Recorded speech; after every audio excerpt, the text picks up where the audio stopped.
So yun mga ka-biker, welcome ulit sa akin channel. Kung mapapansin nyo, bagong ligo tayo, no? Ayan.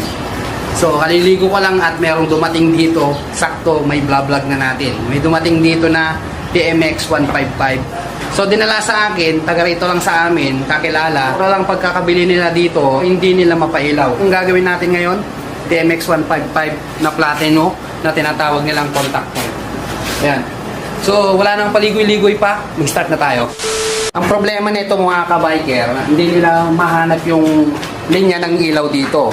Kaya nga binuksan na nila rito. Yan, may wire dito na makikita natin. Siyempre, may connector siya. So paano nga ba i-troubleshoot yung mga ganitong problema sa motor natin? Contact point, platino, wala siyang battery. So kailangan ang gagana dito is yung stator, no? And then siyempre, bubuksan natin to. Kailangan natin makita kung bakit hindi nila mapailaw. Ako kasi mga ka-biker, pag nag-check ako ng ganitong ilaw, i-check ko muna yung bulb, no? So yung bulb, baka naman putol na yung filament natin, nakakala natin wala na talaga tayong ilaw kasi putol nga yung bulb. Paano nga naman iilaw yung kung putol naman yung bulb, no? Ito yon. Paano natin may troubleshoot para makita natin agad yung problema? Siyempre kailangan alam natin yung bawat connection ng wire. Siyempre, ang makikita natin dito, pag sinabing ilaw na ang usapan, siyempre, check natin dito yung light coil. Itong light coil, ito yung dilaw, no? So, yan. Karamihan sa Honda, ang light coil ay dilaw. So, may connection yan palabas. So, pupunta yan dito sa switch. Dito yon. So, bago natin buksan dito, buksan muna natin yung headlight niya. Check natin kung putol na ba yung filament o hindi. Baka kasi hindi nila chinek dito, dinala nga sa akin. Siguro nga, nagtitiwala lang sila kaya dinala nila dito. Nakakala nila magaling tayo. So hindi tayo magaling mga ka-biker. Magaling ang Diyos. Kaya yung kumikilos sa atin. No? Kasi ngayon, kung ano lang yung kalooban ng Panginoon, no? Sa akin bilang Kristiyano, no? Kung ano lang yung kalooban ng Panginoon, kahit nasabihin natin magaling na magaling ka, kung hindi kalooban ng Panginoon na magagawa mo, wala kang magagawa. So pinagkakatiwala natin sa Panginoon yan. Sa Diyos ang papuri mga ka-biker. Kaya uunahin muna natin dito sa headlight. Buksan muna natin to.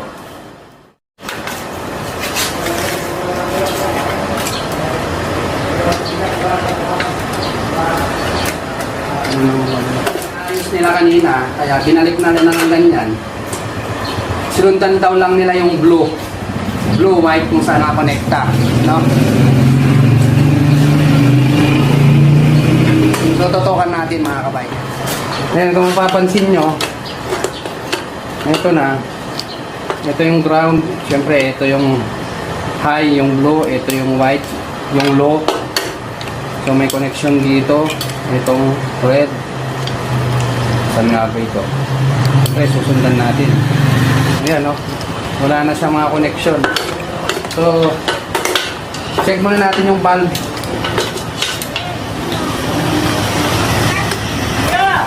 Mapapansin nyo, buo pa siya, no? Ayan, buo pa siya, hindi pa siya putol. Ayan, no? Isang putol. So, okay pa. Then, ito. Ayan, ground. Tama yung kinabit nila, ground. Siyempre, yung blue, ito. Blue. Hanapin natin yung blue. Which is high. Ito yung blue. Ito. Ayan, sinabi naman sa akin na kinabit naman daw nila dito sa blue. Ano, wala daw ilaw. Itong blue, kapalit natin to kasi sabihin na natin ano to, blue. Tanggalin natin. Lagyan natin dito. Wala kasi sa ano, connect to. Ayan. Temporary pa lang to pero hahanapin natin mamaya. Ayan, blue. So, high na yan. Ito yung white natin dito sa white. Kung iilaw na nga siya. Ito. No?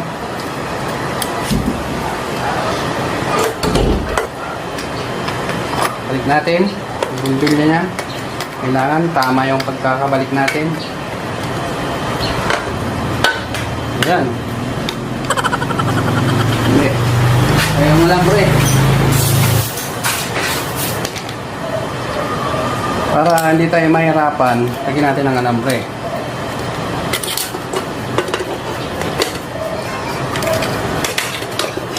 Sabit muna natin. Sabit natin yung white.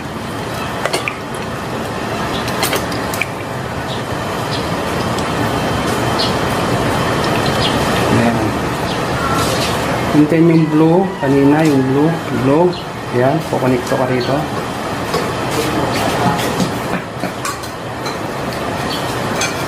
Ayan. Kailangan may ilaw na yan. Ang panyan mga ka-biker, rekta. Yung susian niya hindi pa nakakabit. Kung makikita nyo rito, nandito yung kill switch, oh. Ayan, oh. Kill switch. So, hindi siya nakakabit.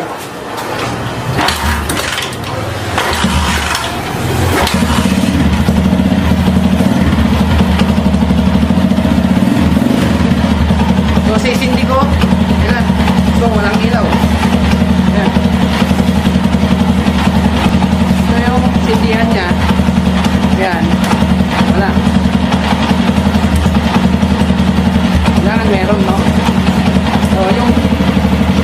So, check din natin yung ground. Baka naglulos lang. So, itong ground, hugutin natin.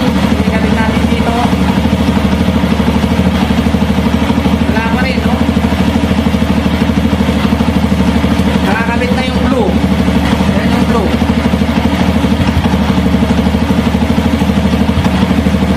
Ito yung white. Ayan. Ito yung ground. Wala pa rin ilaw. Hindi naman sira dito.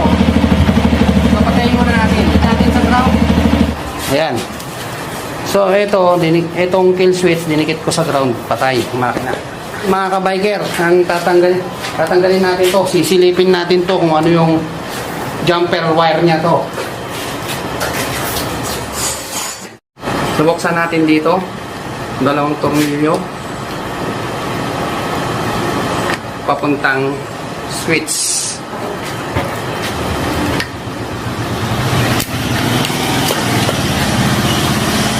So yan mga ka-biker, actually hindi talaga natin makikita, no? So balatan na lang natin kung mababalatan natin, no? Para makita natin.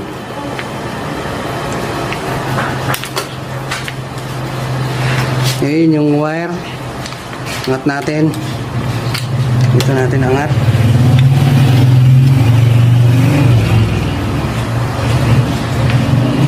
So tayo ng panghiwa. Yan mga ka-biker, iwain natin ang blade para makita natin kung ano yung wire nya.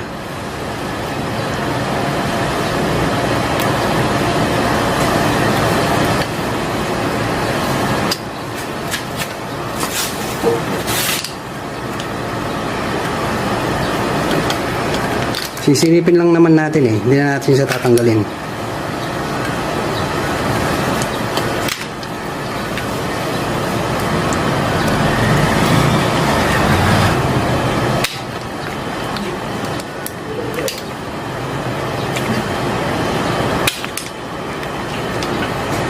Nadikit ng mabuti yung balat niya.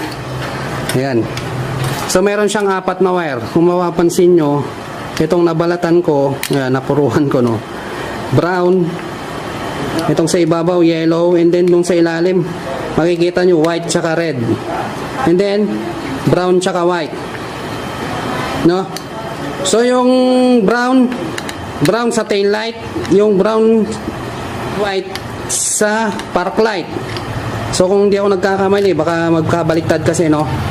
Brown sa tail light, park light sa brown white, yellow, ito na yung sa galing sa stator natin na light coil, and then ito yung jumper wire nya. Jumper wire nya is red na may stripe na white, no. So hanapin natin dito ngayon. Ito yun. So ito yung connection ng ilaw, no. Ito. So dapat ito mako-connect yan sa blue at saka sa white. Kasi ito nandito nga yung red at saka white. ito yun. Nag-output siya rito. Red na may stripe na white. Ngayon, ikakabit natin ito dito sa blue.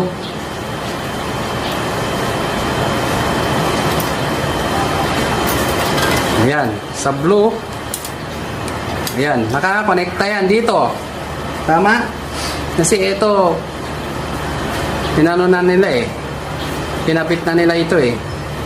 So, papuntang battery yan. Ito. Pero hindi pa natin ko-connect yan. Sa battery lang yan. Mag-connect muna tayo sa ilaw.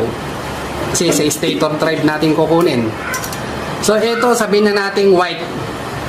Para mag-connect yung white natin. Nasaan ba yung white natin? White ng headlight. Ito. Yung white ng headlight, sabit mo natin. Yan, pinesto ko muna.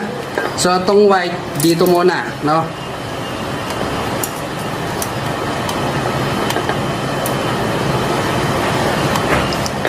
Ayan. Kabiker, bakit pinagsama mo yung blue at saka white? Hindi, nagsiselector yan, no? Ito kasi yung magpipid sa dalawa. So, nasa switch yan. Etong red na jumper wire natin, na talagang ito yung pinaka-feeding para mag-connecta-connecta yung switch natin. Etong white, low, etong blue, high, ito yung kanya, jumper wire na siyang magdidikit doon. Kung tinaas natin yung switch ng button natin sa high and low, halimbawa sa high, tinaas natin yung switch doon, ito magagamit. So, check muna natin kung gagana yung ilaw natin doon sa kinabit natin. Testingin muna natin kung iilaw tong ilaw natin sa connection natin. Start natin ulit.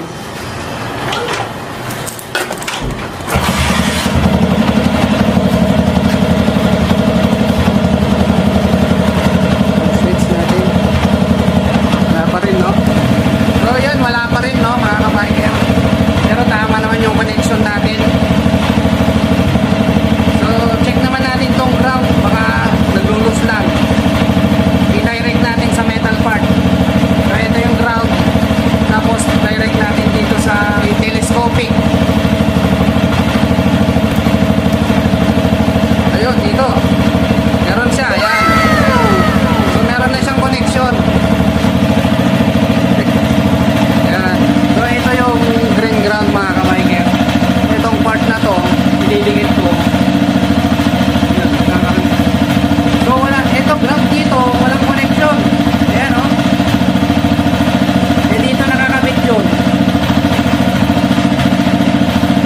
Dito, ground to ground. Pero wala siya connection. Ito yung isang ground natin. Wala. Pero pag dito, ayan. So, nakita na natin na yung jumper wire natin ito, wala na nakadikit dito talaga.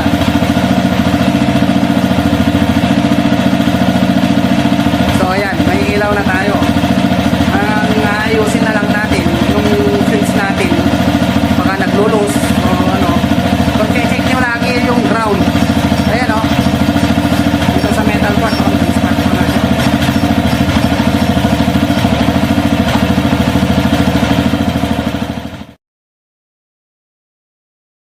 Yan.